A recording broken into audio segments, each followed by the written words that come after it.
Yo, what's going on guys, it is Foxy98 here and welcome back to a brand new video for you guys today here on the channel. Today, we are back with another episode of my F1 2020 My Team Career Mode for you guys today here on the channel. And we are obviously here for the Canadian Grand Prix and we make our first purchase of the episode, and it's a big purchase for sponsor relations within the marketing department. It did cost me 5 million. I could have gone ahead and upgraded 2 areas of the department itself, but I decided to go ahead and really try and boost the team acclaim as I really wanted to try and get that underway. But before we get underway with all of that, I have decided to go ahead and switch up the livery for this episode. So you can see the livery that we've got there is the one that we've currently been running. We're now going to be switching to this one, which is called Choppy, and I've gone ahead and customized it myself. One thing that I really want to do in this My Team Career Mode is I want to make sure that I'm changing up the liveries every now and then. Not because I'm not happy with the one that I've got. I just want a bit of variety. I don't want to keep sticking with the same thing, you know, for ages and ages and ages. I want to just keep it fresh, just keep rolling and just making other liveries up. Apart from my helmet is fine, and the race suits as well is going to be staying. But yeah, I just wanted to change up the livery, so that's exactly what we're going to be doing. And I decided to go through everything, could just have a look and see what I could use here. So I've got a 70 edition jumping celebration thing, and then racing legend, where I just kiss something and do it that, but I decided to stick to my podium emote, which is some sort of really dumb and stupid dance, but hey-ho, it is what it is. But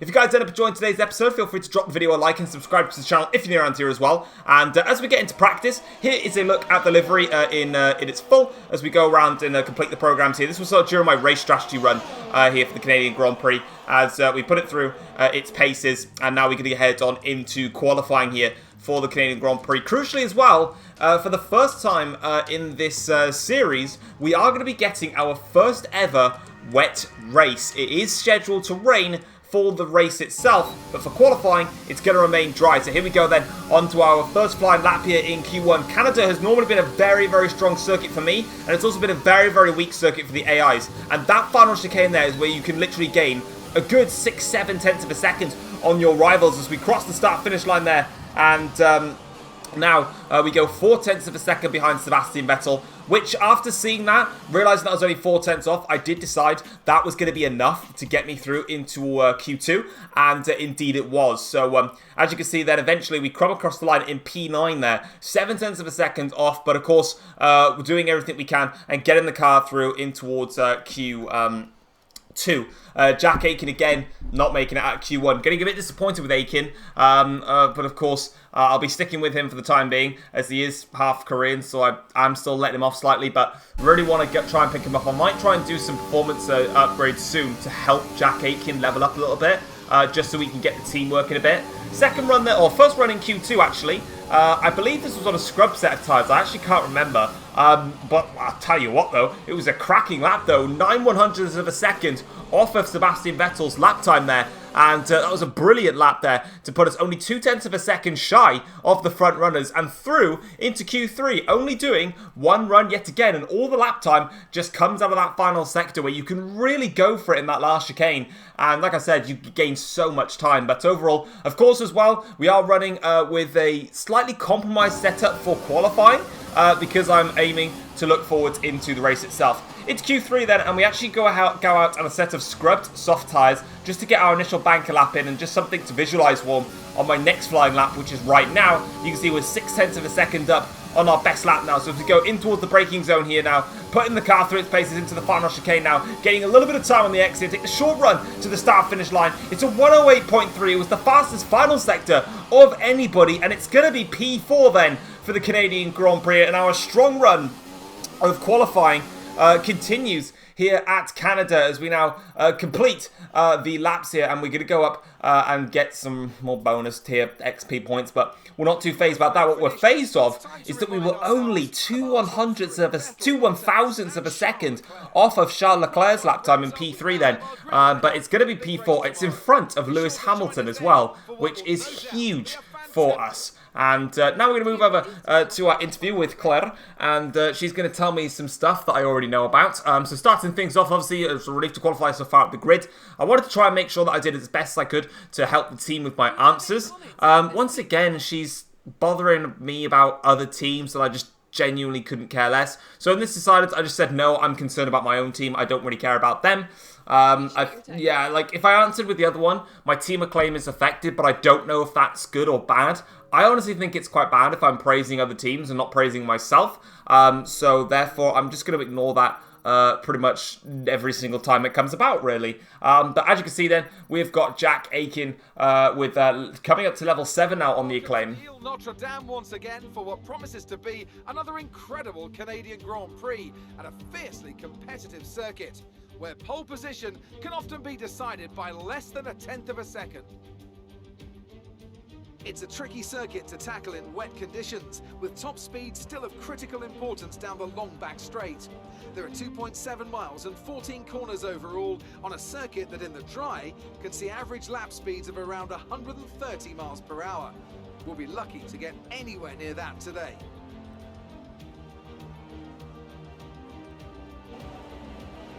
Joining us today to oversee all the thrills and spills, it's Anthony Davidson. And great to see you. How are you feeling about the race today, and how are the circuit conditions from what you've seen? Well, it's looking a bit cold out there, if I'm honest. These tyres have quite a narrow operating window in terms of the temperatures they need to extract the best grip. So with a cold track surface, it's going to be harder to keep those temperatures up, which will lead to lower grip and maybe more mistakes.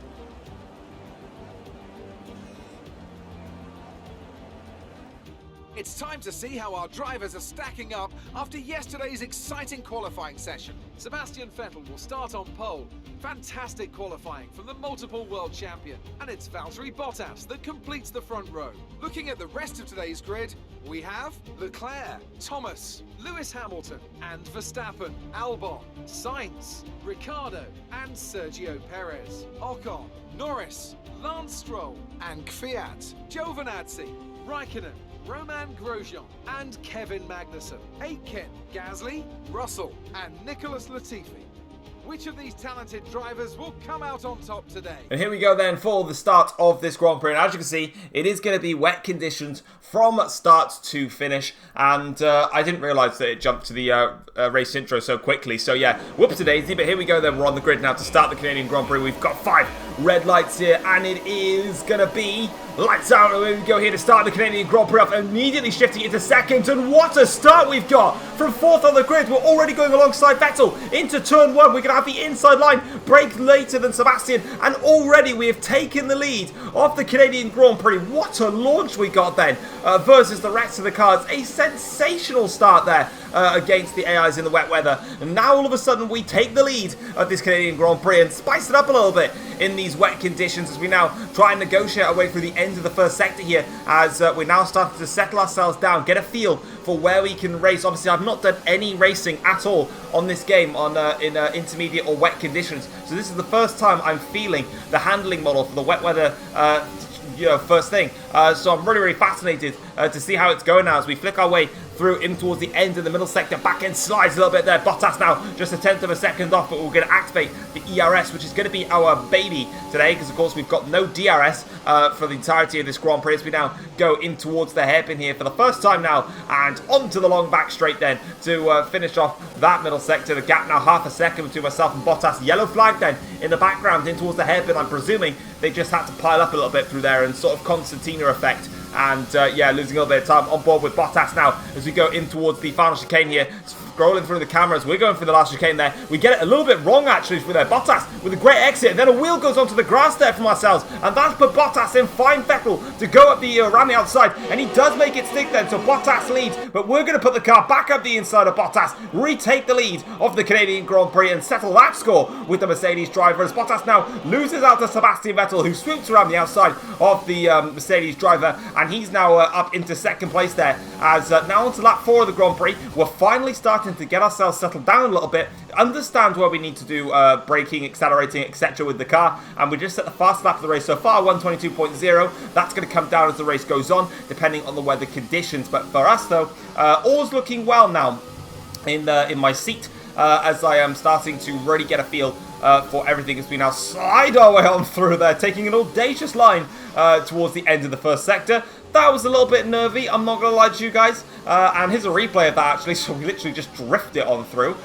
So, you know, why not? Bit of style points in there as we look behind us to see where Vettel is in all of that. Lap 5 to start lap 6 of the Grand Prix. The gap is now up to 1.8 seconds as we set a 121.2 and go 0.8 of a second faster than our previous best lap. Really started to motor along now in this Canadian Grand Prix and getting a very nice understanding for where we are in terms of overall performance. Lap 10 of the Grand Prix now. Gap is increasing even more. 3.9 seconds, but 4 seconds now as we cross the line and set a 120.9. And what I was realizing is I did actually, for this Grand Prix, I moved the AI up to 105. And for now, I'm going to stick to that. I have been running at 102 normally. But for now on, I'm racing at 105. And what I've realized is that the AIs, they're not that quick in the wet. I'll be honest with you guys, they're really not, but we set the fastest first sector of anybody so far here. Back end slides a little bit there, and it slides a bit more actually, and we just have to catch it there, and we've lost a bit of our front wing end plate. So all was running very, very smoothly out front.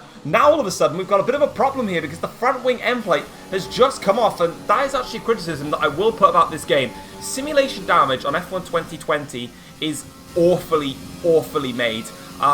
It's basically it's basically an extreme damage mod, simulation damage. It's not, you know, something like that is not going to break my front wing end plate. Doing that with the gentlest, tiniest of touches. In real life F1, you just get a cheeky little spark and it'll be like a little kiss on the wall. But on this game, for some stupid reason, any like fragment of a touch and you break your front wing. It's ridiculously poor, I have to admit. But nonetheless, we came in on lap 14. I actually carried on until the end of my stint, actually. And I didn't really feel too much with the car in terms of understeer from the damage to the front wing. But to play it safe, I did decide to pit for a new front wing. I felt really, really confident with my race pace that if I do lose out to the Ferraris, the gap was already 4.4 plus seconds, so I feel like I can catch that back up. And speaking of catching that back up, we did a great job in the pit stops with the undercut here, and Sebastian Vettel then has only just rejoined in front of us here. So of course, we had about a 4-second lead over Vettel. That's now down to, well, that's now a 4/10 of a second advantage for Sebastian Vettel. So all in all, he's gained about 4 seconds on us then, and he's probably had about 6 seconds pit stop slower, so we've really gained a lot of time here. It's in towards the last chicane now. We're getting a great run here on Vettel, but I broke a little bit too late for my liking as we now press onwards now in towards the first corner here. We're having a look at Sebastian Vettel, but we're just too far back. I don't want to go lunging for it here. I understand now in the race that I've got the pace. All I need to do is just have the patience, and then we'll be able to get past him. So as you can see now, fuel is underfueled. We're underfueled, sorry, at the moment. But of course, it is wet conditions, so we should be able to hold on with that for a little bit longer. But now as we go in towards the final chicane here versus Vettel, brake a little bit earlier, get a much better run through the first and second segments of the chicane as we now breeze our way up towards the back of the Ferrari driver now, using the ERS and some fuel mixture for good measure. Now in towards turn 1, going down the inside of Sebastian Vettel. This is going to be very close here between myself and Seb. I've got to give Seb the inside line into turn 2. We'll take a wide line here. Vettel will come back at us, but the momentum will carry us on through, and we're back into the lead then at the Canadian Grand Prix. Sebastian Vettel drops down into second place and forced career back up in number 1 spot, and we can now begin to surge clear in this Canadian Grand Prix against the rest of the field as Bottas now closes up to the pack.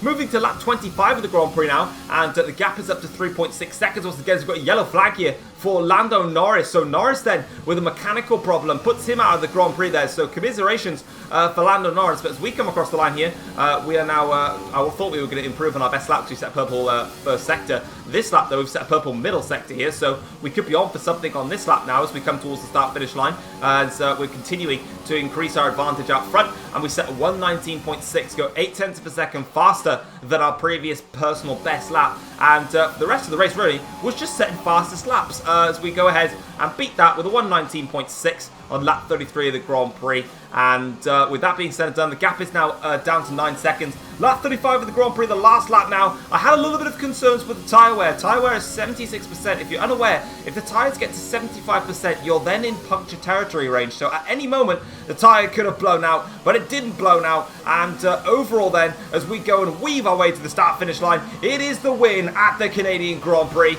And that is a fantastic way to round off what has been a very, very strong weekend for us. And I believe that is back-to-back race victories now.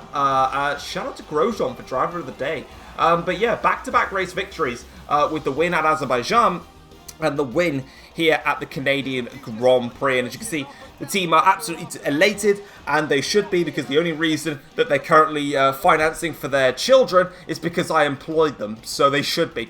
But nonetheless, very weird camera angle there, but we'll take it. But yeah, note to self for future races.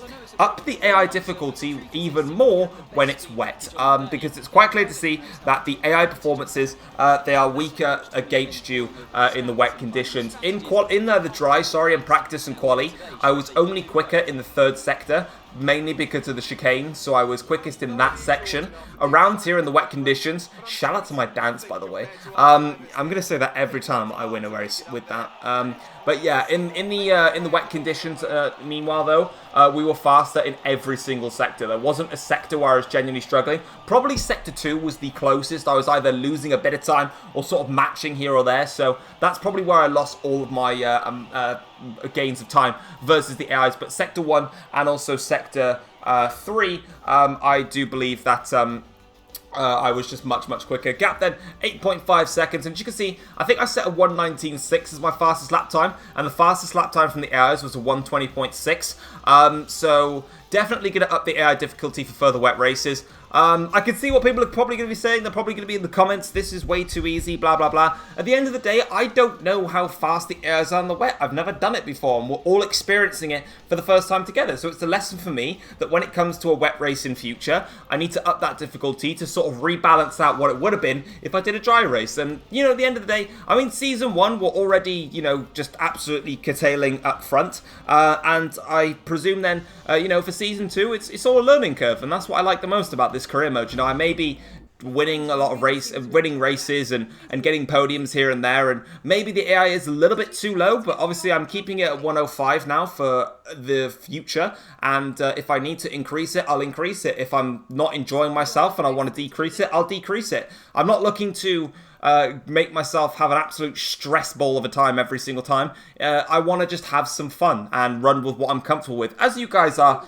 out there watching at home, of course, a lot of you guys are also playing the Formula 1 game as well, and you guys are racing on whatever AI you feel comfortable with, and that's exactly what I'm doing. All I'm doing, completely different to you guys, is that I'm recording these videos and uploading them so you can watch what I do. Yeah, that's the only difference there. But in terms of the rivalry then, we're now clear of Pierre Gasly, 22-14. We look like we're going to beat Gasly on that front, which is fantastic. And then in terms of our Team McLean, we actually go on to level 7, and so does Jack Aitken. So the both of us now leveling ourselves up, and we're forming a very nice partnership now, of course. I mean, Jack isn't really doing much, but maybe I'll have a look at improving his statistics to really help with that. As you can see now, we're gaining crucial amounts of money, no damage deductions, which is weird because I broke my front wing end plate, but hey-ho, I'm not going to complain. If they're going to say I didn't take any damage, I didn't take any damage, so I'm fine with that. But yeah, that is going to wrap it up then for this race here at the Canadian Grand Prix. Next time around is going to be the French Grand Prix. Traditionally, or in F1 2019, it was the most hardest Grand Prix you ever had to put your eyes on, because the AIs were stupidly fast. So I'm hoping they're not stupidly fast this time around, but you never know. They may be extremely quick, and if they are, we'll just have to damage limitation on that front, but we don't know until we get there. I mean, I've already recorded that race, so I could already inform you about that, but why would I do that? That's spoilers. But now we're going to go towards the end here, and you can see here that we can renew one of our sponsors. So one of our sponsors here has actually decided one of our contracts has finished with the sponsor there. So we're going to go and have a look at some sponsors that we could potentially go with and see what I'd fancy. So as you can see, we've got a lot of different offers here that we could potentially go with. So I was pretty much having a look at some of them. I mean, some of them like scored 20 constructors points during a race weekend. That's only possible if I win, and who knows when I'm next going to win a Grand Prix in this career mode. So I needed to be very, very smart about which one I go with here, because of course the other thing as well is about development. You know, the development race is going to be very, very key. So I want to make sure that I'm going with something very, very doable. This one here, DSB Optics, was a very interesting one for me because it was achieve a top 10 finish during a race. And what I do try and aim for at the moment is try and score points.